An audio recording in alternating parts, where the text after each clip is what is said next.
እቺ ልጅ የረሳት ሰው ያለ አይመስለኝም። ምክንያቱም በጣም አልቆየችም፣ በቅርቡ ነው እና 50,000 ድርሃም ተከድቻለሁ ብላ እያለቀሰች መታ በአቢባ ቤት ውስጥ ህዝቡ ተረባርቦ ይሄን 50,000 ድርሃም ከፈላት ማለት ነው አዋጥቶ።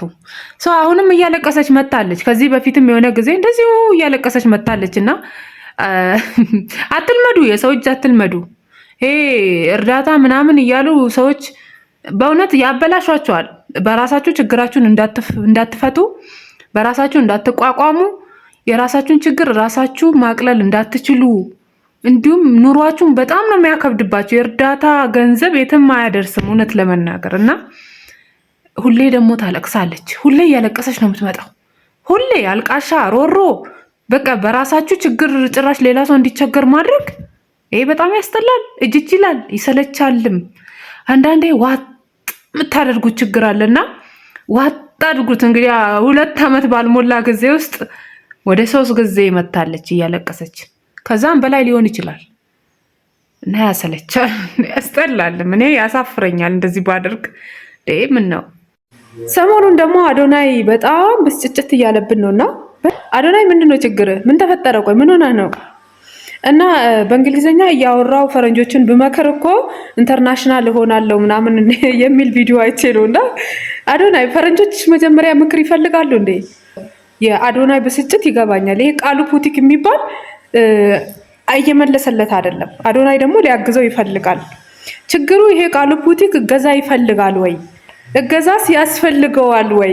እና ከሱ ፍላጎት ጋር የተመሰረተ ነገር ቢሆን ጥሩ ነው።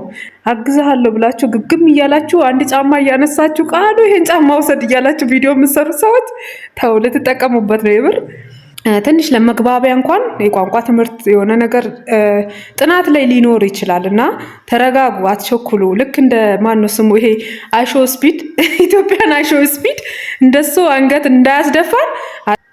ዲላን ፔጅ ኢንተርናሽናል ቢሆንም ያው በዓለም ላይ የሚታዩ አዳዲስ መረጃዎችን ለህዝቡ እያመጣ ያው በእንግሊዝኛ እየፈተፈተ ህዝቡ ስለሚሰማው ኢንተርናሽናል ሆኗል እና እኔ እሱ ቪዲዮ ሪፖስት ቢያደርግ ወይንም የሱን ሹራብ ብለብስ ወይንም ከሱ ጋር ቆሜ ቪዲዮ የሆነ ቪዲዮ ፎቶ ነገር ብለቅ ኢንተርናሽናል ሆናለሁ ማለት ትንሽ ዘበት ነው ማለት። ከችሎታ ጋር የሆነ ነገር ሲኖር ነው ወደ ኢንተርናሽናል የምንገባውና ከጃኒ ጋር ካፕል ስላለን ዲቻ ቦይስ ምናምን ቪዲዮ ይሄ የቤተሰብ ፕሮግራም ተብሎ ምናምን ብፌ ስለተዘጋጀ ዓለም ደግሞ ይሄንን ቪዲዮዬን ፈልጎት በቃ ያየዋል ማለት ትንሽ ይከብዳል። ይሄ ማለት ከኛ አኗኗር ጋር ያለውን ነገር ዓለም ይወደዋል ወይ?